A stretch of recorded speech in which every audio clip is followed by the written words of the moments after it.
Morning बच्चों, class 10th की maths की क्लास में आप सबका स्वागत है बच्चों। और हम चैप्टर 6 त्रिभुज पढ़ रहे थे बच्चों। प्रश्नावली 6.1 जो है हम लोगों ने ख़त्म कर ली है। आज हमें 6.2 जो है स्टार्ट करनी है। तो स्टार्ट करने से पहले बच्चों हमें कुछ बातों का जानना ज़रूरी है। बच्चों, त्रिभुजों की समरूपता के लिए जो है क्या प्रतिबंध है और इसको जानना ज़रूरी है। तो त्रिभुज भी क्या है, एक बहुभुज ही है। तो त्रिभुजों की समरूपता के लिए भी वही प्रतिबंध होगा बच्चों जो बहुभुजों की समरूपता के लिए है। तो दो त्रिभुज जो है वो कब समरूप होंगे, कब समरूप होंगे? तो उसके लिए दो आवश्यक शर्तें हैं कि उनके संगत कोण जो है वो क्या हो, बराबर हों। तो दो त्रिभुज समरूप होते हैं यदि उनके संगत कोण बराबर हों। ठीक है, एक ये प्रतिबंध हो गया। और दूसरा क्या है, दूसरा और है कि दूसरा पॉइंट है इसका कि उनकी संगत भुजाएं एक ही अनुपात में हों। तो उनकी संगत भुजाएं एक ही अनुपात में हों।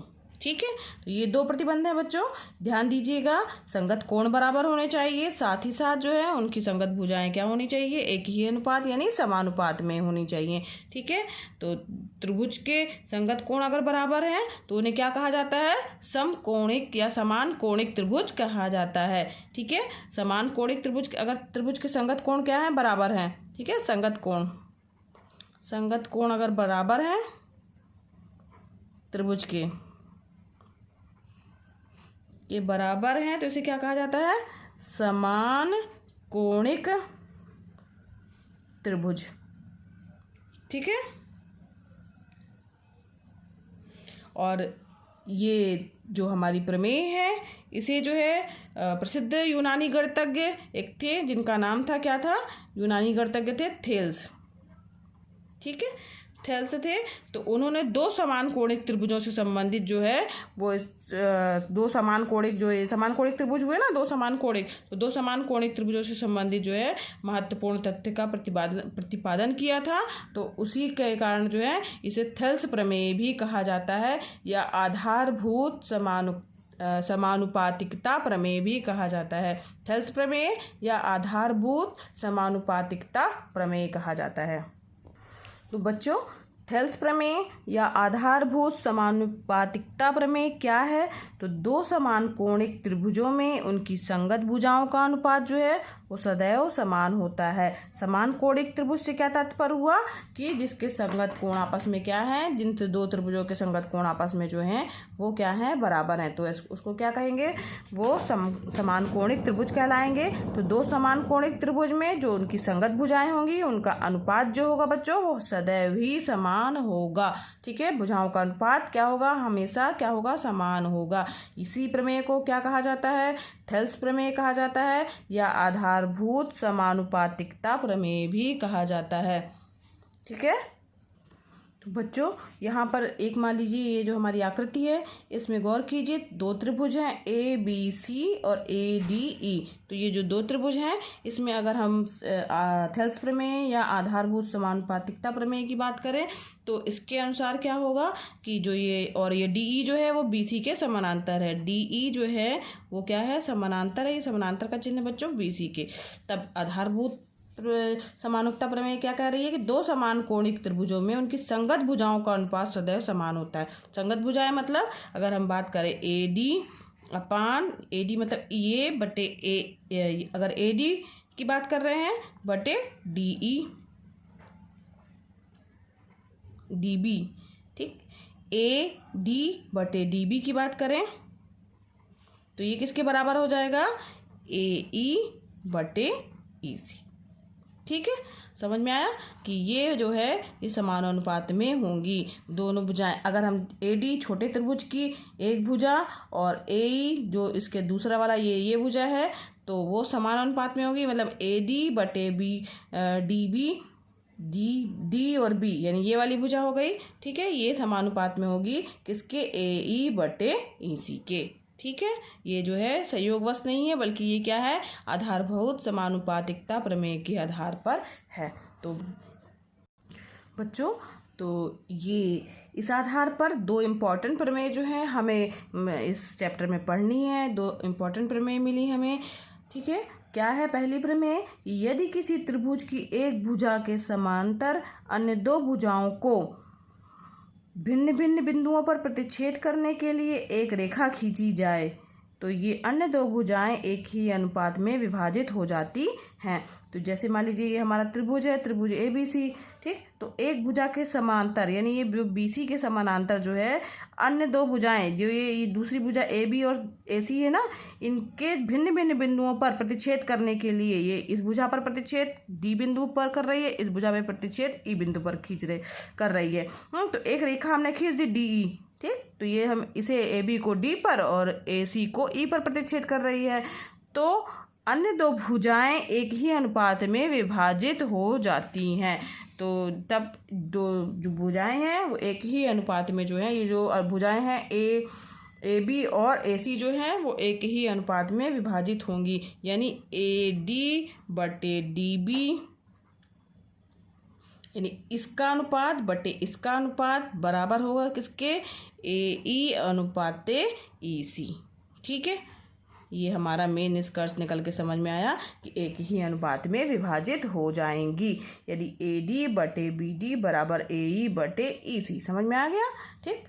कब? जब ये एक भुजा जो है समानांतर जो है वो खींची जा रही है। इसका विलोम भी जो है वो सत्य है, वो भी एक प्रमेय है। तो इसका विलोम क्या है बच्चों? उसकी प्रमेय। अब इसका विलोम क्या होगा? तो उसके लिए दूसरी प्रमेय हमें मिली। यदि एक रेखा किसी त्रिभुज की दो भुजाओं को एक ही अनुपात में विभाजित करे, ये रेखा है डी, ये त्रिभुज की दो भुजाएं यानी ए बी और ए सी जो है को एक ही अनुपात में विभाजित कर रही है, यानी ए डी बटे बी ई डी ई बराबर है ए ई बटे ई सी के, तो वह तीसरी भुजा के समांतर होती है। यानी जो ये तीसरी भुजा हमारी बची हुई है बी सी, इसके समानांतर होगी क्या? डी ई, यानी डी ई समानांतर बी सी, ठीक। समझ में आया बच्चों? ये दोनों जो है एक दूसरे के विलोम हैं, विलोमतय हैं। अगर समानांतर हैं तो एक ही अनुपात में विभाजित करेंगी, और अगर एक ही अनुपात में विभाजित कर रही हैं तो तीसरी भुजा के क्या होंगी? समानांतर होंगी। तो दो इम्पॉर्टेंट प्रमेय हमें निकल के आई हैं इसमें। तो आइए बढ़ते हैं हमारी प्रश्नावली 6.2 की ओर और इसके सवाल हल करते हैं बच्चों। 6.2 प्रश्नावली का पहला क्वेश्चन है, आकृति 6.17 का पहला और दूसरा दो इसमें आकृतियाँ दी हुई हैं। दोनों आकृतियों में डी ई पैरेलल या समानांतर है बीसी के, ये डीई जो है बीसी के समांतर दिया हुआ है। तो पहली आकृति में ईसी ज्ञात करना है, यानी देखिए बच्चों यहाँ पर इसका मान इसका मान इसका मान दिया है, हमें इसका मान ज्ञात करना है। इसी तरीके से दूसरी आकृति में भी क्या ज्ञात करना है? एडी, यानी इसका मान जो है दिया नहीं हुआ है और वो हमें ज्ञात करना है।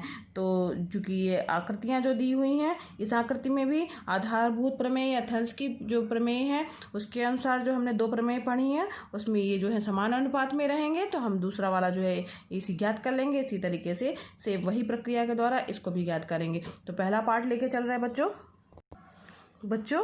तो ये 6.2 का पहला पार्ट हम लेके चल रहे हैं। तो दोनों आकृतियों में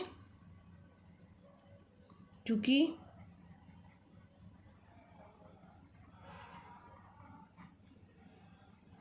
क्या है, डीई जो है वो बीसी के समानांतर है। डीई जो है वो बीसी के समानांतर है। तो तब क्या हो जाएगा? प्रमेय से क्या हो जाएगा? अतः चूंकि समानांतर है तो उसका मतलब है कि संगत अनुपात में जो है अनुपात एक ही रहेगा। तो A D upon B D बराबर हो जाएगा A E upon E C, ठीक। A D upon B D या D B equal to A E upon E C हो जाएगा, ठीक है। तो ये बराबर हो गया, यहाँ पे डी बी भी आप लिख सकते हैं। तो इसका मतलब क्या हुआ कि जो ये हमारा अनुपात है बच्चों वो क्या हो जाएगा, यहाँ पर जो जो चीज़ें दी हैं वो पहले लिख लेते हैं। ए डी बराबर क्या दिया हुआ है? ए डी, यहाँ ध्यान दीजिए बुक में देखिए चित्र, ए डी क्या दिया है? 1.5 सेंटीमीटर, ठीक। और ये क्या दिया है? डी बी कितना दिया हुआ है या बी डी कितना दिया हुआ है? 3 सेंटीमीटर, ठीक है। और ए ई कितना दिया हुआ है? 1 सेंटीमीटर। और ई सी जो है वो हमें ज्ञात करना है, ठीक। तो यहाँ इसी की जगह हम इसी रहने देंगे, सबका मान जो है इसमें रखेंगे। तो ए डी की जगह 1.5 बटे BD की जगह क्या आएगा 3 बराबर हो जाएगा 1/AC। ठीक है, तो यहाँ पर जो कटेगा बच्चों, यहाँ से 0 हो जाए, ये नीचे आ जाएगा, तो 15 कम 15, 15 दूनी 30, तो EC बराबर क्या आ जाएगा 2 सेंटीमीटर। ठीक है, समझ में आ गया। EC का मान कितना आ गया 2 सेंटीमीटर, उसी अनुपात में होगा ना। तो इसी तरीके से बच्चों सेम इसकी दूसरी आकृति है, वो आपका होमवर्क है, इसी तरीके से आपको हल कर लेना है। तो आगे बढ़ते हैं अब क्वेश्चन नंबर 2 की ओर। दूसरा क्वेश्चन है, किसी त्रिभुज PQR, ये जो हमारा त्रिभुज इसमें आकृति ये दूसरी है, ये नहीं इसकी आकृति। तो किसी त्रिभुज PQR की भुजाओं PQ और PR पर क्रमशः बिंदु E और F स्थित हैं। ठीक है, निम्नलिखित में से प्रत्येक स्थिति के लिए बताइए कि क्या EF समानांतर है QR के, जहाँ पर ये सब जो है मान दिए हुए, इसके 3 पार्ट दिए हुए हैं। तो आइए लेकर के चलते हैं बच्चों, इसको कैसे हल करेंगे। बच्चों तो हमारा जो चित्र बनेगा वो इस तरह से बनेगा, PQR हो गया और उस पर कोई बिंदु जो है E और F जो है वो दिए हुए हैं। ठीक है, और प्रत्येक स्थिति में जो है वो हमें बताना है कि क्या जो है ये इसके समानांतर है कि नहीं, और भुजाओं के अनुपात दिए हुए हैं। तो पहली जो इसके 3 पार्ट हैं, इसका पहला पार्ट हम लेके चले बच्चों। तो इसमें दिया हुआ है PE बराबर PE बराबर यानी PE का मान दिया है कितना 3.9, PF बराबर क्या दिया हुआ है, यानी इसका मान दिया हुआ है, इस PF बराबर दिया हुआ है 3.6, और क्या दिया है EQ भी दिया हुआ है, EQ बराबर 3 सेंटीमीटर। EQ सबके मान दिए हैं, EQ बराबर दिया हुआ है 3 सेंटीमीटर, और FR भी दिया हुआ है, FR बराबर दिया है 2.4 सेंटीमीटर। ठीक है, तो ये चारों मान दिए हुए हैं और हमें बताना है कि ये इसके समानांतर है कि नहीं। तो अगर समानांतर है, अगर इनका अनुपात जो है वो बराबर आ रहा है, AD/BD जिस तरह से हम लोगों ने किया था ना, अगर अनुपात आकृतियों में बराबर आ रहा है तो वो समानांतर होंगे, और अगर नहीं आ रहा है तो उसका मतलब है कि EF जो है वो QR के समानांतर नहीं होगा। तो इसके लिए हम सबसे पहले क्या करेंगे, जो हमारी प्रमेय है उसके अनुसार PE बटे EQ, ये PE बटे EQ। ठीक है, समझ में आ रहा है ना बच्चों। ये इसका अनुपात PF बटे FR के बराबर होगा, PF बटे FR, ये अलग अलग ज्ञात कर लेते हैं, बराबर मत लिखिए, बराबर तो हमें है कि नहीं ये देखना है। ठीक है, PE बटे EQ ज्ञात कर लेते हैं। तो PE बटे EQ कितना आ जाएगा 3.9 ठीक सेंटीमीटर है, बटे EQ 3 सेंटीमीटर। ठीक, तो 3.9 बटे 3, 3 से कटेगा, 3 एकम 3, 3 1.3 सेंटीमीटर, यानी इसका अनुपात कितना आ गया, PE बटे EQ का अनुपात आ गया 1.3 सेंटीमीटर। ठीक, अब इसी तरीके से हम इसका अनुपात भी ज्ञात कर लेते हैं, किसका, PF बटे FR का। ठीक, समझ में आ रहा है ना बच्चों। तो PF बटे FR ज्ञात करेंगे। PF का मान दिया है 3.6 और FR का मान दिया है 2.4। ठीक, अब इसको ज्ञात करिए। तो ये 12 दूनी 24, 12 तेईं 36, यानी 3/2 आ रहा है। 3/2 यानी यहाँ इसको ज्ञात करेंगे तो 3/2 से भाग करेंगे तो 2 एक कम 2 बचेगा 1, 2 पंचे 10। तो ये बराबर नहीं है, यहाँ ध्यान दीजिए, इसका मान कितना आ रहा है 1.3, इसका मान कितना आ रहा है बच्चों 1.5। तो क्या ये बराबर है, तो ये बराबर नहीं है। तो लिखना पड़ेगा PE बटे